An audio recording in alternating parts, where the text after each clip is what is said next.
Namaste to all of you. It's Ma Prem Asima here. I'm Tantra therapist and practitioner, and I'm spiritual and sexual awakening guide हूँ. आज की sharing है कि हमारी emotional intimacy क्या होती है. आज तक हमने सुना था फिज़िकल इंटीमेसी. अब ये इमोशनल इंटीमेसी क्या है? इंटीमेसी मतलब कि गहरी आत्मीयता का भाव, जुड़ाव, एक कनेक्शन, एक संबंध जो आपको दूसरे व्यक्ति से, अपने पार्टनर से महसूस होता है.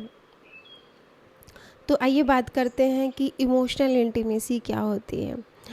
अपने जीवन साथी के सामने अपने विचार, अपनी इच्छाएं और चिंताएं जाहिर करना. अक्सर हम कटते हैं, हेजिटेट होते हैं कि अगर हम अपने पार्टनर को अपनी इच्छाएं बताएंगे, क्या वो सुनेगा, क्या नहीं, समझेगा क्या नहीं.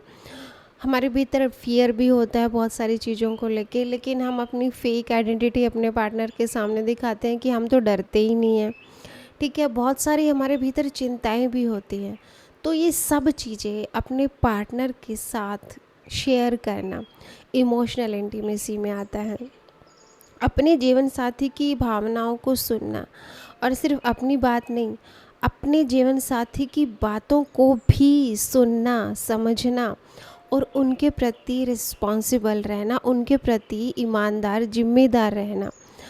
उसके भी डर, इच्छाओं, विचारों और चिंताओं को सुनने के लिए समय निकालना, उनको महसूस करना इमोशनल इंटीमेसी में आता है. पूरे दिन अपने जीवन साथी से प्यार भरी बातचीत करना, बजाय इसके कि आप पूरे दिन अजनबियों के साथ अपना टाइम खराब कर रहे हो और फिर रात में आपको अपना पार्टनर चाहिए. तो दिन भर भी इमोशनली इंटीमेट अपने पार्टनर से रहना. सिर्फ जिम्मेदारियों और कामों के बारे में ही नहीं, बल्कि दिल से दिल की बात करना. हमेशा रिस्पॉन्सिबिलिटी, जिम्मेदारी, ड्यूटी, इन्हीं सब के ऊपर बातचीत नहीं करना, बजाय कि दिल से दिल की बातें करना. सिर्फ अपने जीवन साथी के साथ क्वालिटी टाइम बिताना, टाइम पास नहीं करना, क्वालिटी टाइम बिताना, ताकि आपका जीवन साथी खुद को अकेला महसूस ना करे. तो अपने पार्टनर को वैल्यू देना, इम्पोर्टेंस देना, महत्व देना, प्रायोरिटी, प्राथमिकता देना भी इमोशनल इंटीमेसी में आता है. दूसरों में इमोशनली इन्वेस्ट करने की बजाय अपने जीवन साथी को प्रायोरिटी देना. अक्सर हम फ़ोन पे स्क्रॉल करते रहते हैं, फेसबुक पे, व्हाट्सएप पे, किन और व्यक्तियों से बातचीत करते रहते हैं. तो बजाय कि दूसरों से इमोशनल इंटीमेट होने की, अपने पार्टनर को प्रायोरिटी दो, अपने पार्टनर को प्राथमिकता दो. किसी और की बजाय अपने जीवन साथी पर खुलकर बात करना और उनके लिए भी ऐसा करना आसान और आरामदायक बनाना. अपने पार्टनर के साथ खुल के बातचीत करो और अपने पार्टनर को भी ऐसा एहसास, ऐसा प्लेटफॉर्म दो कि वो भी आपके साथ सेफ फील करे अपनी बात को शेयर करने के लिए. जब सेक्स का एजेंडा ना हो तब भी अपने जीवन साथी के साथ अच्छा बर्ताव करना. सिर्फ सेक्सुअली अराउज होके शारीरिक संबंध बनाने के लिए आप अपने पार्टनर के पास ना जाओ. बिना सेक्स एजेंडा के भी अपने जीवन साथी के साथ अच्छा बर्ताव करो. आपके जीवन साथी की आपके साथ होने वाली निजी और पर्सनल बातचीत को सुरक्षित रखना. मतलब कुछ इंटीमेट मोमेंट होते हैं, कुछ बहुत पर्सनल मोमेंट होते हैं, पर्सनल बातें होती हैं, तो वो सबको, अपने घर वालों को, अपने रिलेटिव्स को, किसी को भी ना बताना. सिर्फ अपने दोनों तक सीमित रखना, ये भी इमोशनल इंटीमेसी में आता है. तो पर्सनल बातचीत को सुरक्षित रखिएगा. अपने जीवन साथी को इमोशनल दर्द से बचाना, उन्हें सख्ती से न बोलना या बेइज्जती ना करना. अपने पार्टनर की कभी भी बेइज्जती ना करो, कभी भी उनको इमोशनली हर्ट मत करो, उनके साथ कभी भी सख्ती वाला व्यवहार मत बरतो, क्योंकि वो आपका बच्चा नहीं है, आपका स्टूडेंट नहीं है, आपका पार्टनर है, आपका जीवन साथी है, आपका बराबरी का हिस्सेदार है जीवन का. तो पार्टनर को कभी भी नीचा दिखाने की कोशिश ना करें. दूसरों की वजह से या अतीत में अपने जीवन साथी को हुए इमोशनल घावों को सब्र से, समझदारी से और जजमेंटल ना होकर ठीक करना।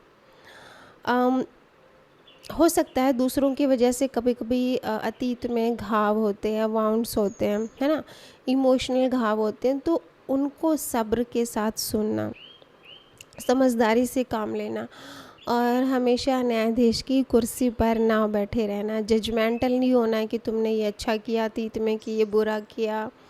बस हर चीज़ के लिए सब्र रखना, हर चीज़ के लिए सकारात्मक रवैया अपनाना भी इमोशनल इंटीमेसी में आता है।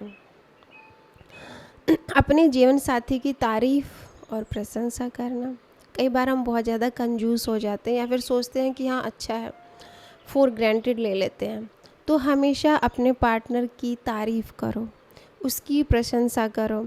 शिकायत करने या जो गलत है उसे हाईलाइट करने से ज़्यादा।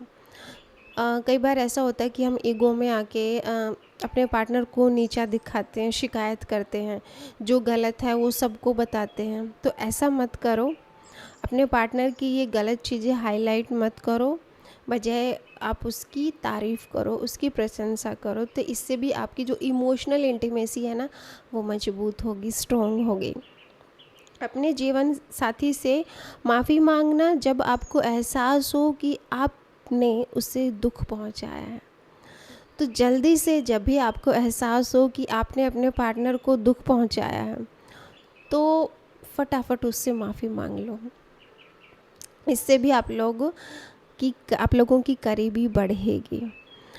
रैंडम मैसेज भेजना, रैंडम कॉल कर देना, रैंडम आई लव यू बोल देना, जिससे आपके जीवन साथी का दिन अच्छा हो जाए। यकीन मानिए, जब आप प्यार से भर के अपने पार्टनर को मैसेज करते हो व्हाट्सएप पे, I love you, I miss you, मैं आपको बहुत प्यार करती हूँ, मुझे आप बहुत अच्छे लगते हो, मुझे आपकी बहुत याद आती है। इस तरह के मैसेज जब आप अपने पार्टनर को दिन भर डालोगे, दिन भर मतलब पूरा दिन भर ना डालते रहो, बट एक दो बारी तो डाल ही दो, रैंडमली कॉल कर सकते हो। तो इससे भी आपके पार्टनर को मतलब वैल्यू महसूस होगी आपकी। अपने जीवन साथी के साथ लगातार अच्छा व्यवहार करना, सिर्फ तब नहीं जब आप कुछ चाहते हो। हमेशा उसके साथ अच्छा व्यवहार करो, लेकिन सिर्फ तभी नहीं जब आपको उससे कुछ चाह हो, कुछ डिमांड हो। बिना डिमांड के भी उसके साथ अच्छा व्यवहार करो। या आपके जीवन साथी ने मांगा हो या छोड़ने की धमकी दे रहा हो। कई बार हमारा पार्टनर हमें धमकी दे रहा है या छोड़ने की धमकी दे रहा है या कुछ भी ऐसा बोल रहा है, तो तभी उसके साथ अच्छा व्यवहार मत करो। इसके बिना भी हमेशा उसके साथ बहुत अच्छे से रहो। जब आपका जीवन साथी आपसे खुलकर बात कर रहा हो तो उसे रोकना नहीं है। जब भी आपका पार्टनर आपसे कुछ शेयर कर रहा हो, खुल के वो अपनी बात रख रहा हो, तो उसको बीच में टोको मत, ठीक है। खुल के उसको बोलने दो जो भी वो बोलना चाहता है, उसको रोकना नहीं है। अपने जीवन साथी को बात करने का समय दो। कई बार बहुत पुरुष ऐसे होते हैं, बहुत सारी महिलाएं ऐसी होती हैं जो बीच में टोक देती हैं, अपने पार्टनर को बोलने ही नहीं देते। तो ऐसा मत करो, अपने जीवन साथी को बात करने का पूरा टाइम दो। बेडरूम में या डेट पर या सोफे पर लंबी बातचीत के लिए समय निकालो। सिर्फ बेड पे ही नहीं, सोफे पे, कुर्सी पे, बेडरूम में, डेट पे लेके जाओ और बहुत लंबा समय निकालो अपने पार्टनर से बात करने के लिए। साथ में करने के लिए ऐसी एक्टिविटी ढूंढो जो टीम वर्क को बढ़ावा दे, जो आपको सुकून दे। कुछ ऐसा काम करो मिलके जो दोनों को बहुत सुकून देता हो, जो टीम वर्क की तरह हो। कुकिंग, पेंटिंग या कुछ भी ऐसा काम जो आप लोग, गार्डनिंग जो मिलके कर सकते हो। तो मिलके भी कुछ काम करो जिससे आप लोगों के अंदर टीम वर्क जैसी फीलिंग आए।